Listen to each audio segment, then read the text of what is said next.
Sud Radio, les vraies voix qui font bouger la France. Stéphane Soumier avec Bismart, 19h30, 20h.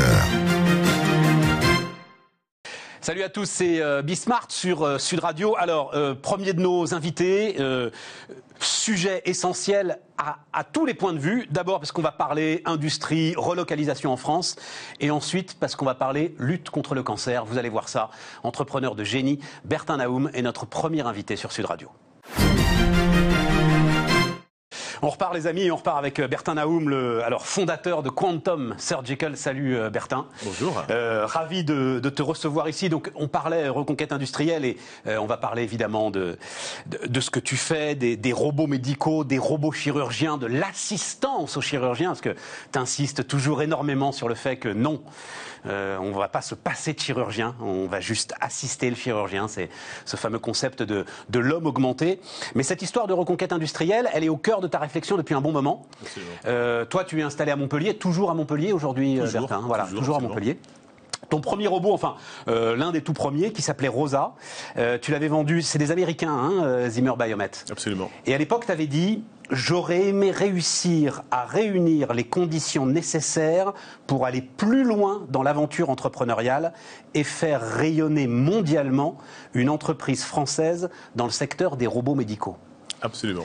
Et ça, c'était pas possible. C'était en quelle année? 2018, 2019 2016. 2016. C'était en 2016. Ah oui, puisqu'après, tu as fait Absolument. Quantum Surgical. Est-ce que les choses ont changé depuis? Alors, les choses ont changé. Alors, justement, j'ai donc relancé une société pour, justement, avec l'espoir, cette fois-ci, de faire ce que j'ai pas réussi à faire chez Medtech. La situation a changé favorablement, d'une façon générale. C'est-à-dire que je crois qu'il y a une prise de conscience, d'une façon générale, des autorités, du monde financier, de l'ensemble des acteurs économiques, du potentiel des entreprises innovantes, en particulier en France. Ouais. Et donc, ça va dans le bon sens. Alors, certains diront que ça va pas suffisamment vite, mais on peut en tous les cas observer que ça part dans le bon sens. Alors, comme je le disais précédemment, c'est vrai que, fort de cette ambition, après l'aventure de Medtech, avec un certain nombre donc, de mes associés, de mes anciens collègues, on s'est relancé dans une nouvelle aventure entrepreneuriale, en l'occurrence, avec la société Quantum Surgical. On continue à faire des robots, mais cette fois-ci pour le traitement du cancer du foie. On va y aller. Et quand même, tu me dis les choses vont dans le bon sens, mais enfin, de ce que j'ai bien compris, c'est que donc ta petite dernière, comment il s'appelle ton dernier robot là pour... Epion. Epion, qu'on va voir d'ailleurs, je crois qu'on en a une image, mais tu nous le décriras tout à l'heure. Ce que j'ai bien compris, c'est quand même une co-entreprise en Chine qui fabrique... Et qui... Donc les choses vont dans le bon sens, mais enfin quand même, visiblement pas assez vite pour Bertin Naoum, ou en tout cas pas assez vite pour Quantum Surgical, c'est ça le sujet? C'est vrai, parce qu'entre-temps, nos ambitions ont également augmenté de façon importante. C'est-à-dire que pour une société qui aurait été dans la même situation que celle dans laquelle on était il y a 10 ans, c'est vrai que l'écosystème est beaucoup plus favorable. À part que nous, aujourd'hui, on est beaucoup plus ambitieux, et ce qui fait que nos attentes, nos espérances, elles sont de façon telle qu'on ne trouve pas immédiatement dont on a besoin en France. Est-ce que tu peux nous dire, on aura le temps de parler du foie et de tout ça, etc., c'est en plus très très intéressant, mais est-ce que tu peux nous dire ce qui a changé? Parce que tu dis l'environnement, ok, mais qu'est-ce qui a changé concrètement? Et puis, qu'est-ce qui te manque encore aujourd'hui? Alors, ce qui a changé d'une façon générale, comme je le disais, c'est qu'il y a une prise de conscience générale. C'est-à-dire qu'aujourd'hui, quand tu dis je veux faire une usine, tu te retrouves pas face à un mur qui va te dire n'essayez même pas, c'est impossible, c'est ça? L'exemple peut-être qui illustre parfaitement cela, c'est le regard des banques traditionnelles vis-à-vis d'entreprises telles que les nôtres. Moi, lorsque j'ai commencé, il y a plus de 10 ans, c'est vrai que les banques ne comprenaient pas notre modèle économique. Des sociétés qui ne font pas de chiffre d'affaires, etc. Aujourd'hui, elles ont compris, elles l'intègrent, elles ont compris que ce sont les entreprises de demain, et donc elles font beaucoup d'efforts pour essayer d'attirer des entreprises telles que nous.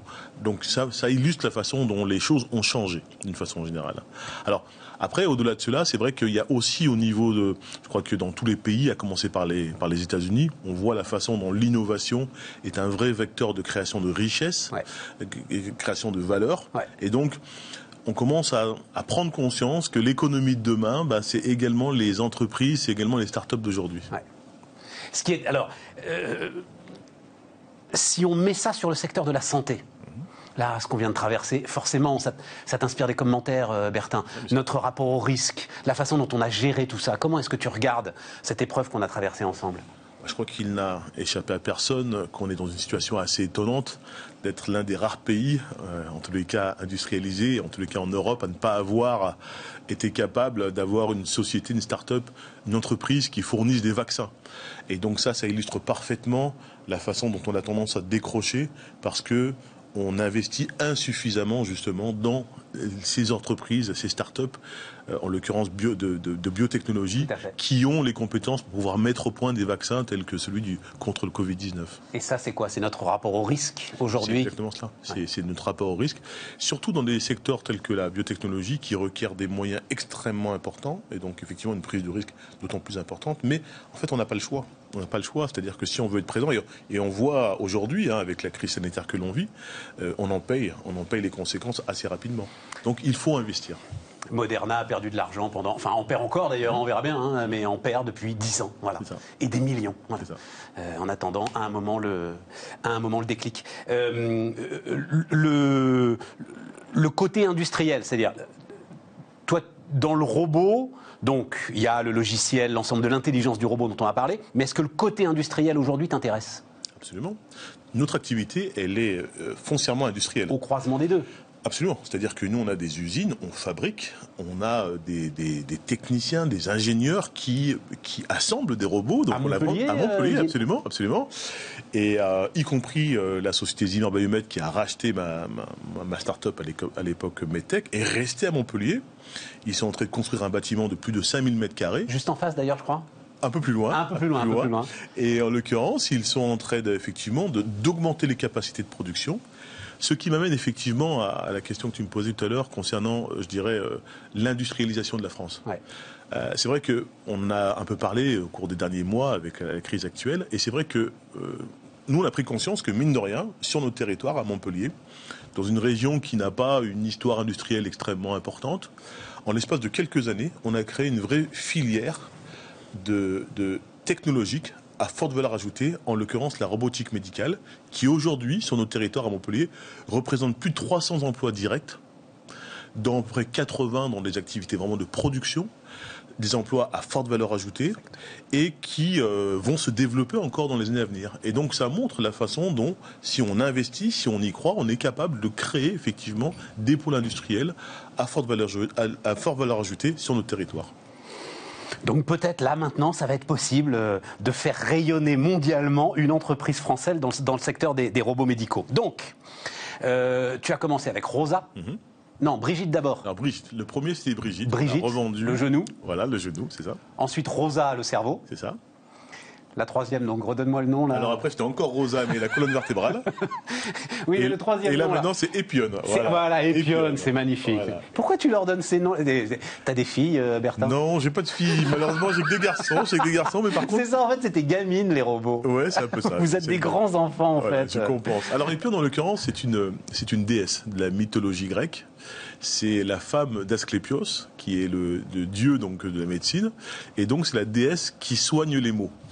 Et c'est vrai qu'on a trouvé donc l'image derrière ce nom nous paraissait relativement intéressante, et c'est pour ça qu'on est parti sur ce nom, Epion.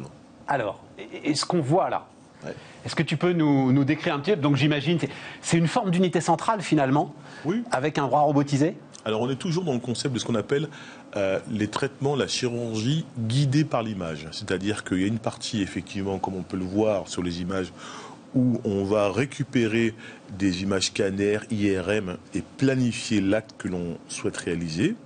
En l'occurrence, dans le cas du traitement du cancer du foie, c'est venir brûler une tumeur, ce qu'on appelle resséquer une tumeur.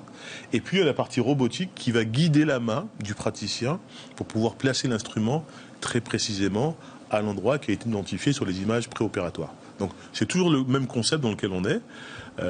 Cette fois-ci, donc on est sur un traitement complètement différent, puisqu'on s'attaque à malheureusement un des cancers qui est le plus répandu, puisque c'est le 6e cancer en termes de fréquence, mais c'est le 2e en termes de mortalité. C'est plus de 800 000 nouveaux patients chaque année dans le monde, dont 8 000 en France. Et donc il y a fort à faire pour, en tous les cas, proposer aux praticiens des outils qui vont permettre de traiter les patients avec plus d'efficacité. Et c'est ça, on est bien d'accord, il ne s'agit pas d'aller, parce qu'il y a des dispositifs comme ça aussi, d'aller délivrer la chimio ou la molécule soignante, etc., au plus près de la tumeur. Non, c'est vraiment brûler la tumeur. Alors c'est ça. Alors en l'occurrence, ça s'appuie sur une technique qui, pour le coup, est connue depuis un certain nombre d'années, qui est ce qu'on appelle en fait l'ablation percutanée. Très simplement, ça consiste à introduire une aiguille au travers de la peau. On va venir cibler donc la tumeur, la lésion, et cette aiguille va délivrer une forme d'énergie, du chaud, du froid, peu importe, et donc venir brûler localement la tumeur. L'intérêt de ce type de traitement, c'est que ça permet de traiter des tumeurs de façon extrêmement précoce, lorsque la tumeur est encore de taille relativement limitée. À un moment où, par exemple, d'autres types de traitements, tels que la chirurgie, n'est pas possible. Donc ça s'inscrit. Pourquoi ? Parce que ton robot est plus précis ? Parce que tout simplement, ouvrir le patient pour venir retirer une tumeur qui fait quelques millimètres de diamètre, c'est très compliqué en termes de balistique. Voilà, et donc là, l'avantage, c'est qu'on est capable de traiter une tumeur de façon très précoce. Et donc ça s'inscrit vraiment dans la logique dans laquelle on est aujourd'hui, avec des outils de diagnostic qui nous permettent de voir très tôt l'apparition d'une lésion.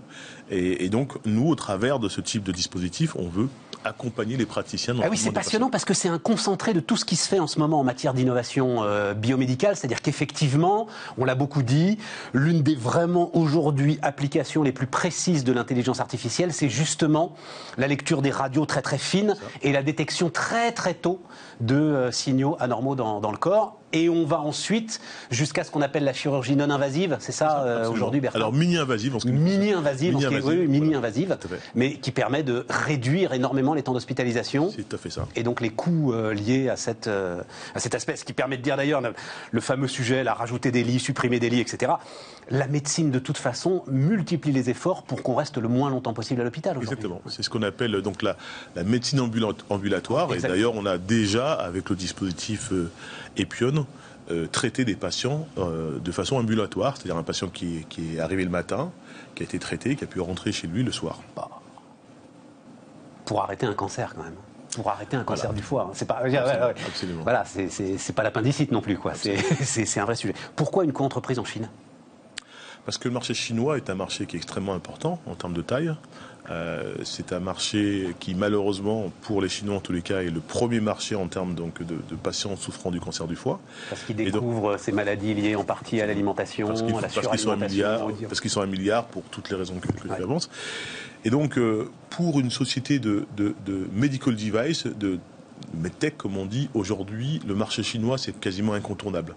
Jadis, il y a 10-15 ans, une société devait s'implanter aux États-Unis. C'est toujours le cas. Mais aujourd'hui, il y a un deuxième marché qui est très important, c'est la Chine. Et donc nous, on a fait ce choix très tôt de commencer à développer une stratégie pour adresser le marché chinois. Tu vois bien où je veux t'emmener, parce que tout ce qu'on entend autour de la Chine, et notamment quand on est sur des procédés comme cela, c'est en gros pas de respect de la propriété intellectuelle, et dans 2 ans, ils diront « Bertin, c'était super, tu nous as bien aidés, mais maintenant les robots, on va les faire sans toi ». Oui, de toute façon, si tu veux, l'innovation, c'est une course permanente. Donc, en fait, je crois que le vrai débat, c'est de toujours rester au top, je dirais, de l'innovation, de façon à toujours être devant. C'est-à-dire que c'est sûr que si on s'installe dans une logique où on va considérer qu'on est arrivé à un point final et que donc maintenant on va essayer de se protéger, ça ne fonctionnera pas. La meilleure façon de se battre, je dirais, contre ce type de dérive, c'est tout simplement de continuer à innover en permanence pour toujours avoir un temps d'avance. Donc nous, on n'a pas peur, en fait. Dans mon expérience précédente, le marché chinois, c'était le 3e marché en termes de commercialisation. Donc on a déjà vendu des choses en Chine, on sait ce que c'est, on connaît le marché chinois. Et donc oui, effectivement, c'est un marché qui fonctionne de façon différente. Et c'est à nous simplement de l'aborder. Et la meilleure façon de l'aborder, c'est de rester toujours extrêmement innovant, avec toujours un temps d'avance. Donc ce que tu penses, c'est, ok, peut-être que dans 2 ans, ils feront... c'est bon. Comment elle s'appelle déjà ? Epion, voilà. Ouais. Peut-être que dans 2 ans, ils feront Epion, mais moi, je serais passé à Sarah ou à Rosalie ou Marie-Amélie, je ne sais pas comment... On va faire évoluer Epion, on va apporter des fonctionnalités de façon à toujours avoir un temps d'avance. Oui, mais à un moment, toi, dans ton projet, c'est-à-dire je fais des prototypes ou des semi-prototypes, parce que Rosa, par exemple, t'en construis combien ? T'en as construit combien avant de vendre ? Alors, on avait une base d'installés d'un près 100 robots. Oui, voilà, c'est quelques dizaines. Ouais. Et à chaque fois tu montes en puissance, à un moment tu te dis je vais faire de la grande série, ou c'est pas du tout ta démarche intellectuelle ou votre, parce que vous êtes plusieurs, votre démarche de construction d'entreprise. En fait, il faut bien comprendre que dans notre métier, il y a deux métiers différents. C'est un peu similaire à ce que l'on a dans l'industrie du médicament, et on le comprend mieux dans le médicament. Dans le médicament, il y a des gens qui sont capables de mettre au point des molécules. D'ailleurs, c'est pas un hasard si on a Moderna qui s'associe avec Pfizer. C'est que d'un côté, il y a des gens qui sont capables de mettre au point de nouvelles molécules qui fonctionnent, et puis après, il y a ceux qui ont la puissance de feu pour pouvoir délivrer ces produits dans le monde entier. Et en fait, c'est deux métiers différents. Dans notre secteur, c'est la même chose. Il y a les gens qui ont les capacités à mettre au point de nouvelles technologies, montrer qu'elles fonctionnent. Et puis après, il y a ceux qui ont les épaules pour pouvoir le diffuser au niveau mondial. Et en fait, dans cette catégorie, c'est plus un métier de logistique, en fait. C'est essentiellement un métier de logistique. Il faut avoir des milliers de salariés dans le monde entier, avec des services après-vente, etc. C'est un autre métier. Et dans la preuve de concept, être capable d'initier le marché, de commencer à vendre un certain nombre de produits sur le marché, ça fait partie de la démonstration. Donc en fait, nous, on est dans cette logique-là, on est dans cette première phase, et puis ensuite, après, pour la deuxième phase, soit effectivement, on se fait racheter par un groupe tel que Zimmer Biomet qui ensuite... Zimmer Biomet, eux, par exemple, ils ont la capacité... C'est ce qu'ils font, ils ont vendu des centaines... Aujourd'hui, depuis 2016, ils ont vendu des centaines de robots dans le monde. C'est des centaines de robots. Ils ont annoncé dernièrement, puisque c'est une société qui cote en bourse, en 2020, ils ont vendu 320 robots. Donc, ils en vendent, je dirais, à tiers-larigot, parce qu'ils ont effectivement la logistique pour le faire. Puis après, il y a quelques sociétés, rares, très, très peu, qui sont capables de basculer du premier modèle au deuxième. Et là, c'est un challenge qui est assez important parce que effectivement, ça requiert d'être capable de complètement transformer sa société. Ça nécessite de lever des capitaux de façon extrêmement importante pour passer d'une société en mode, je dirais, commando à une société en mode armée de garnison qu'on va déployer dans le monde entier. Voilà. C'est ça, ça devient hyper capitalistique à ce moment-là. Exactement, tout à fait. Et c'est ce qu'il faut qu'on soit capable de faire en France. Oui, mais t'as envie de le faire, toi, ou pas? Bien sûr, j'ai envie de le faire. Bien sûr. C'est ce que j'entends lorsque je dis je veux aller plus loin. C'est-à-dire que être capable de mettre au point une technologie, montrer qu'elle fonctionne, ça on l'a déjà fait. On sait qu'on est capable de le faire. Moi, ce qui m'intéresse maintenant, c'est de démontrer qu'on soit capable d'aller plus loin et pourquoi pas diffuser à une échelle beaucoup plus importante, effectivement, ces technologies. Parce que quand tu décrivais l'écosystème qui est en train de se construire à Montpellier, en fait, pardon, mais je pensais furieusement à Airbus. C'est-à-dire, je pensais furieusement à la façon dont on arrive à un moment à avoir toute la chaîne de valeur. Et je crois, c'est un industriel qui m'a dit ça récemment, on est le seul pays au monde à pouvoir construire un avion, un Airbus évidemment, un avion de A à Z. C'est quand même un truc. Et donc, voilà, enfin, le sujet est là. Mais tu ne pourras pas le faire tout seul. Il va falloir que tu agrèges. Voilà, il faut des compétences, il va falloir effectivement, il y a beaucoup de choses à apprendre, mais il faut également du carburant, et le carburant, c'est l'argent, c'est les capitaux. Et je reviens à ce que je disais tout à l'heure. Aujourd'hui, on a mis en place un certain nombre de solutions pour permettre de faire émerger des startups. Aujourd'hui, quelqu'un qui a une idée, qui est compétent, trouvera de l'argent pour se faire financer. Aujourd'hui, la difficulté, c'est lorsque l'on veut emmener des startups, des sociétés, à une échelle beaucoup plus ambitieuse. Y compris la tienne. Voilà. Ouais, c'est là où c'est beaucoup plus compliqué.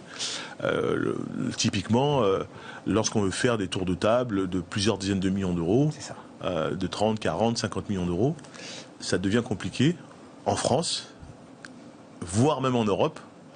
Et donc là, on est obligé de se tourner soit vers les États-Unis, soit vers l'Asie. D'où cette idée qui revient régulièrement, le Nasdaq européen. C'est, pour le coup, ce serait effectivement quelque chose, là, sans doute, de fondateur, quelque chose qui changerait la donne. Juste une toute dernière question, ça aurait pu être la première, finalement, c'est la dernière. Ta vraie barrière à l'entrée, c'est quoi ? Le truc qui fait que tu as quelque chose qu'aujourd'hui personne n'a, et que tu as cette confiance que tu diffuses, qu'on n'est pas prêt de te rattraper. Alors, en fait, ça tient au fait que, comme tu l'as un peu décrit tout à l'heure, on est dans un domaine qui est assez hybride. En fait, on est au carrefour de compétences complètement diverses. C'est-à-dire, bien évidemment, il y a une capacité à comprendre la problématique médicale d'une façon générale, à parfaitement l'analyser et comprendre comment on peut l'améliorer. Il y a une problématique, bien sûr, technologique, être capable de mettre au point une technologie qui, effectivement, réponde à la problématique qu'on a identifiée. Il y a une problématique réglementaire. On est dans un contexte qui est de plus en plus contraint. Aujourd'hui, mettre sur le marché un dispositif qui va intervenir directement sur un patient, on fait face à des contraintes réglementaires extrêmement élevées. Et puis, enfin, il y a une dimension financière, économique. Il faut être capable de comprendre tout cela dans un environnement économique, en tous les cas avec un modèle économique qui fonctionne. Et je dirais que c'est la combinaison de tout cela qui fait en fait la barrière à l'entrée.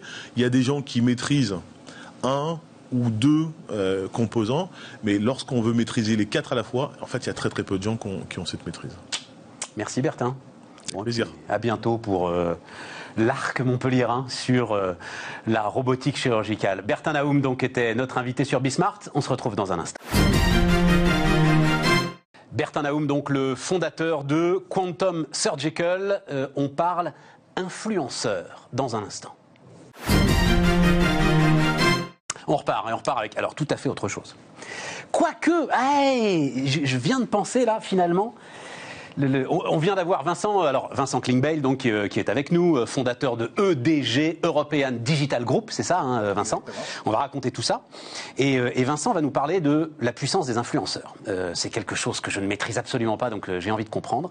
Et en fait, Vincent, on vient d'avoir une discussion là pendant une demi-heure, enfin le début de cette émission, autour de l'industrie, autour du retour de l'industrie en France, etc. Et tout à coup, je vous vois et je me dis, en fait, il faudrait des influenceurs industriels. Il faudrait en fait que vous fassiez émerger une demi-douzaine de gars là, qui, avec toute l'efficacité qu'ils ont pour vendre aujourd'hui du maquillage ou je ne sais quoi, nous vendent l'industrie en fait, nous vendent le Made in France. Est-ce que c'est pas ça? Est-ce qu'il n'y a pas une manière un petit peu surannée et désuète de parler de l'industrie et qu'avec un petit coup de modernité là, de European Digital Group, on pourrait accélérer? Très probablement. Alors. Peut-être rapidement pour présenter.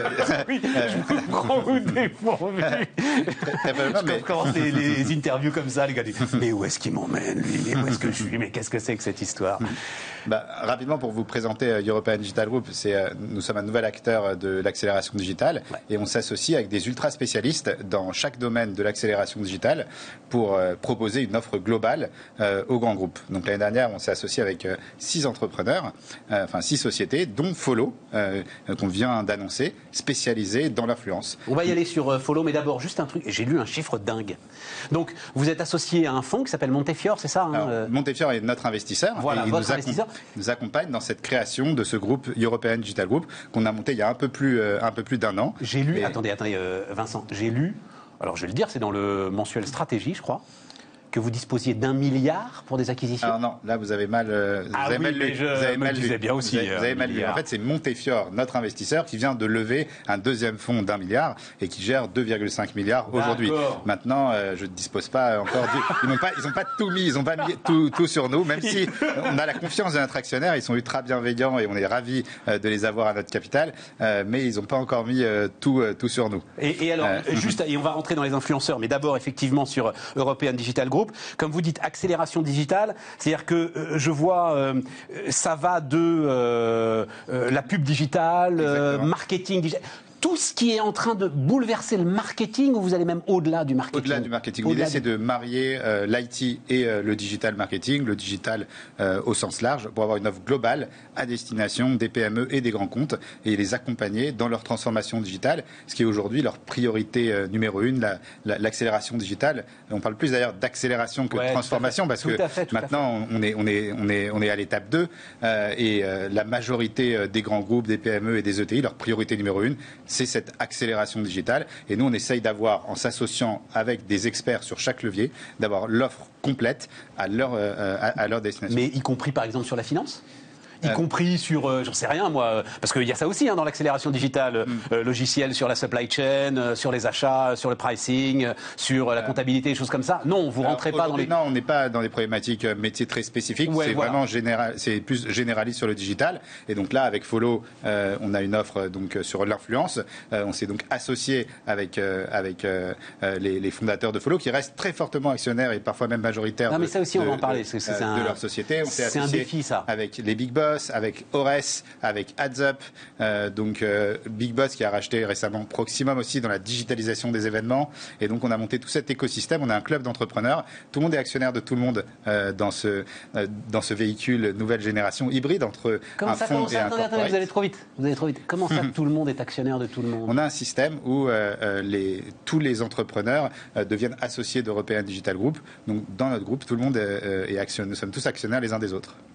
Pour créer le plus de synergie. C'est une manière de les coller? C'est une manière de créer plus de synergie et d'avoir une offre plus complète pour les clients. Parce que c'est un défi, ça, quand on commence à faire du build-up, de garder effectivement toute l'énergie de ceux qui Alors déjà, ont été à l'origine. Alors ils sont déjà tous très fortement actionnaires de leur société, donc on est tous ce qu'on peut appeler skin in the game, et en plus de ça, on est tous actionnaires les uns des autres, ce qui crée encore plus de synergie entre nous.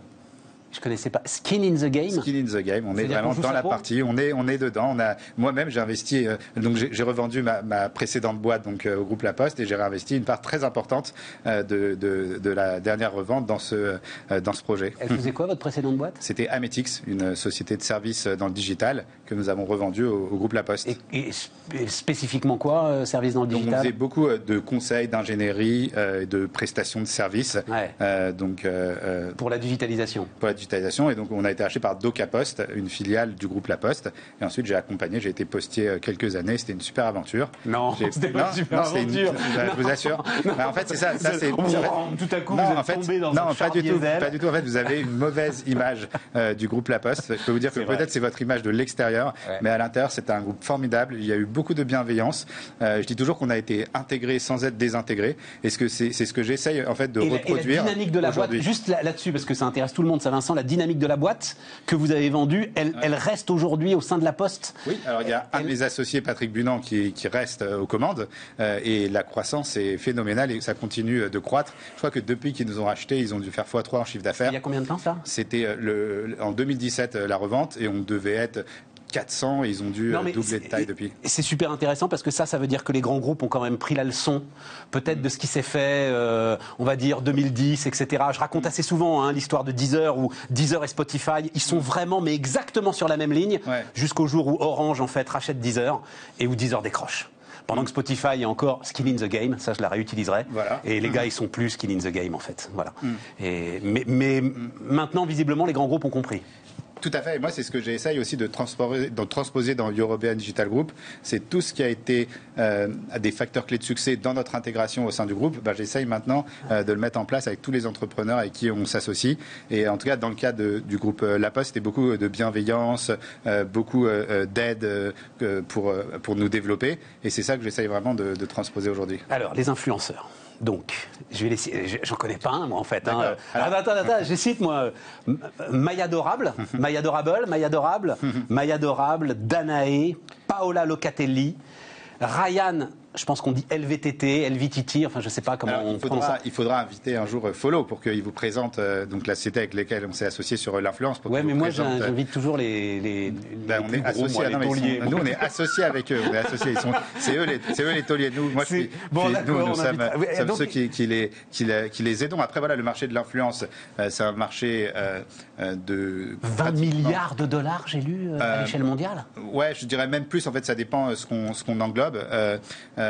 C'est un marché qui est en énorme croissance, donc plus de 35% de croissance prévue chaque année en France. En Chine, j'ose même pas vous en parler, c'est un vrai phénomène.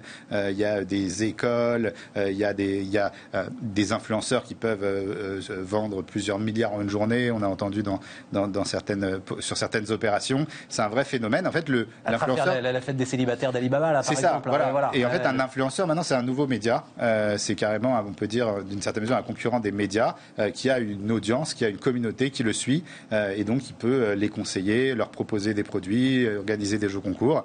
Et là, toutes les personnes dont on parlait, ils ont entre 800 et 1 million, 2 millions de followers sur Instagram, sur TikTok. Mais surtout, alors, vous allez le savoir, parce que la boîte, elle avait donc, je crois, c'est 25 influenceurs aujourd'hui, Follow. Alors, c'est Follow aujourd'hui, ils travaillent avec plus de 500 influenceurs, mais ils en ont 25 en exclusivité qui travaillent uniquement avec eux. Il y a 8 millions d'euros de chiffre d'affaires avec 25 influenceurs. influenceurs. Je me disais, waouh. Non, ils ont 500 influenceurs. Maintenant, il y a des influenceurs qui gagnent très bien leur vie. C'est un vrai phénomène de société où il est émergent. Donc, mais pour le décortiquer, il faut que j'invite Follow. Alors, vous pouvez pas le décortiquer avec moi, avec Vincent. plaisir. Je suis passionné. Je connais très bien le secteur. Parce que vous dites, on va se tutoyer. Tu dis, il y a des écoles en Chine. C'est une de mes questions. Parce que pour moi, boomer, l'influenceur, c'est un gars en fait qui a eu du succès dans un autre média classique, tu vois, le gars télé-réalité, je sais pas quoi, qui devient influenceur. Mais là, tous les noms que je vois là, c'est pas le cas du tout. Follow sont vraiment positionnés donc également sur tout ce qui est ce qu'on appelle nano et micro-influence, mais principalement sur la macro-influence, c'est-à-dire c'est des influenceurs professionnels qui ont une communauté qu'ils arrivent à animer par des posts pertinents, intelligents, qui fédèrent cette communauté. Et c'est comme ça qu'ils arrivent. Mais ils sortent d'où, les gars? Ils peuvent. C'est des comètes. Effectivement, ce qu'il y a, c'est qu'ils naissent du web. C'est pas obligatoirement. Il y a une catégorie célébrité dans le monde de l'influence où on peut travailler le branding et l'influence sur les réseaux sociaux de célébrités. Là, ce sont vraiment des stars des réseaux sociaux qui après peuvent devenir acteurs, chanteurs. Mais en tout cas, leur métier, c'est d'être influenceur. Et qui sont plus efficaces, non, que les célébrités. Je me disais, en fait, comme ils sortent du web et ils sortent du web avec, j'imagine, les produits sur lesquels ils continuent à influencer, ils ont une légitimité que, enfin, je sais pas, si Neymar, il me parle de crème glacée, il n'a pas une légitimité particulière. Ouais, c'est vrai qu'en termes d'impact sur leur communauté, l'impact est peut-être plus fort que certaines célébrités parce que tous leurs followers s'identifient à eux, les suivent dans leur quotidien. Et c'est vrai que quand ils ont un fort pouvoir de recommandation et quand ils vont recommander un produit, souvent il va bien se vendre parce que l'influenceur a beaucoup d'influence justement sur ses followers. Et le rôle de sociétés comme Follow, c'est de les conseiller, de les accompagner parce qu'ils ne vont pas vendre n'importe quel produit ou des produits dans lesquels ils n'ont pas d'affect ou qui ne leur parlent pas, ils ne vont pas les vendre. Et c'est pour ça que dans ce rôle de label, d'agent d'influenceur, Follow joue aussi énormément un rôle de conseil pour eux. Et enfin, j'imagine d'accompagnement parce que quand vous travaillez avec L'Oréal, globalement, je pense qu'il faut être un petit peu structuré autour de vous pour signer les contrats. Parce que, bien sûr. Voilà, mais aujourd'hui, il y a des trucs d'opération aussi de branding, de créer l'opération avec la marque, d'accompagner la marque dans sa stratégie. Donc, c'est également une boîte de conseils en communication qui utilise les influenceurs pour communiquer. C'est lié aussi à ces nouveaux médias. Alors, c'est au cœur de ce que vous faites. J'avais été saisi, Système U. Bon vieux Système U quand même. Ils se mettent, je crois que c'est un samedi matin sur TikTok. Un film sur TikTok, en plus je l'ai vu, bon il est basique quoi. Une chouette nana. C'est 17 millions d'utilisateurs aujourd'hui en France, donc c'est normal. 20 millions de vues à la fin du week-end. 20 millions de vues Système U, mais c'est quoi cette histoire? C'est vrai que là, il y a de nouveaux médias qui émergent. Là, il y a d'ailleurs même un nouveau réseau social qui vient d'arriver. Je ne sais pas si vous êtes déjà inscrit, mais qui s'appelle Clubhouse. Ah mais non, mais même est-ce TikTok, que vous en avez entendu parler? Mais attendez, mais moi même c'est déjà 2020. J'y arrive pas. Mais non, mais en plus vous aurez plein de followers et tout. Moi en tout cas, si vous vous inscrivez sur Insta, moi je vous suivrai. Voilà, et comme ça, et vous aurez plein de followers. C'est fini, moi je suis au bout. Vous êtes sur LinkedIn, vous êtes présent, je vous ai vu sur LinkedIn. Ça. Non, mais alors allez-y, je vous ai coupé. C'est-à-dire, il y a déjà un nouveau réseau qui est en train de. Ah là, il y a Clubhouse qui arrive, qui émerge. C'est un réseau social basé uniquement sur l'audio, dans lequel il y a des rooms et on peut échanger avec des entrepreneurs, avec des start-upers. Et là, il y a Elon Musk qui n'arrête pas de se connecter sur Clubhouse et on peut échanger avec lui, on peut l'écouter. Donc je vous invite, je vous enverrai une invitation pour Clubhouse, vous verrez. C'est vraiment, vous pourriez animer vous une room sur Clubhouse. Je suis sûr que vous feriez le buzz. Oui, mais alors faire le buzz. Attends. Et la rentabilité de toutes ces histoires-là. Parce que moi, c'est ça le sujet quand même. Alors il y a deux choses. Il y a d'une part le branding, parce que quand les marques cherchent à communiquer, c'est d'une part pour du branding, pour de l'image, mais également pour un retour sur investissement, pour avoir un bon ROI. Et c'est vrai que les influenceurs, c'est un canal sur lequel on a un excellent ROI sur une opération. Et puis ça permet aussi de changer par rapport aux médias classiques. Mais il y a un très bon retour. Oui, mais quand on voit, par exemple, Système U, OK, 20 millions de vues sur TikTok. C'est pas pour ça que un seul des gars qui a regardé le film Système U sur TikTok, il va rentrer dans un Système U. Enfin, c'est là où il peut y avoir un décalage quand même, non, entre le média, l'influenceur, et puis la cible qui sont parfois. Vous voyez ce que je veux dire Moi, je vois deux choses. Une cible classique. Déjà, ça vous permet de communiquer auprès des jeunes qui regardent de moins en moins la télé et qui sont, pour le coup, toute la journée sur TikTok. Donc déjà, premièrement. Et ensuite, c'est un média comme un autre. Vous avez 20 millions de vues sur TikTok. Et si vous avez 20 millions de vues sur une chaîne de télé, c'est le même ROI que vous espérez. Je pense même qu'il sera meilleur sur TikTok parce que c'est des communautés engagées. Vincent, vous avez des ambitions européennes, hein? Tout à fait. Donc là, on s'associe donc avec des entrepreneurs qui ont pour objectif de consolider chacun leur secteur et ensuite de faire effectivement de la croissance externe, des build-up européens. Et ils sont déjà en train de regarder chacun plusieurs sociétés. L'idée, c'est que chaque entrepreneur doit devenir leader de son secteur. Donc, quand on parlait de Follow sur l'influence, Follow est en train de rechercher plusieurs sociétés à intégrer et aussi des technos pour devenir le leader de l'influence. Hervé, des Big Boss, je pense que vous avez déjà reçu, que vous devez connaître, vient de racheter Proximum, donc une société de digitalisation des événements, et a déjà 2-3 autres cibles en vue pour consolider ce marché de la génération de leads B2B. AdsUp, une société qui est leader en SEO, SEA programmatique, pareil, ils sont en train de consolider leur marché. C'est un archipel que vous êtes en train de faire, en fait. Moi, j'essaye de le faire avec beaucoup de bienveillance, avec beaucoup d'énergie, de détermination, de l'humilité, parce que on a quand même vécu. On a créé ce groupe en plein Covid, donc on a eu très peur. Finalement, ça s'est bien passé parce que toutes les sociétés ont été en croissance, puisque l'accélération digitale, c'était quand même le gagnant de cette période. On a eu de la chance. Maintenant, on avance avec humilité. On attend de voir ce qui va se passer. Vous êtes comme nous, vous êtes un enfant de la guerre, voilà. Hein, nous aussi, on est nés dans le... C'est ça. Et ça a donné quand même une sacrée belle génération, une sacrée période de croissance. On est au bout. Le média pendant les confinements, c'est pas mal. Vincent, à bientôt. Et puis, on invitera Follow pour aller plus loin sur ces influenceurs, ça me fascine. Les amis, c'était Bismart. Bonne soirée à vous et on se retrouve demain. Vincent Klingbeil, donc le fondateur de European Digital Group, était notre invité sur Sud Radio. Les amis, on se retrouve demain.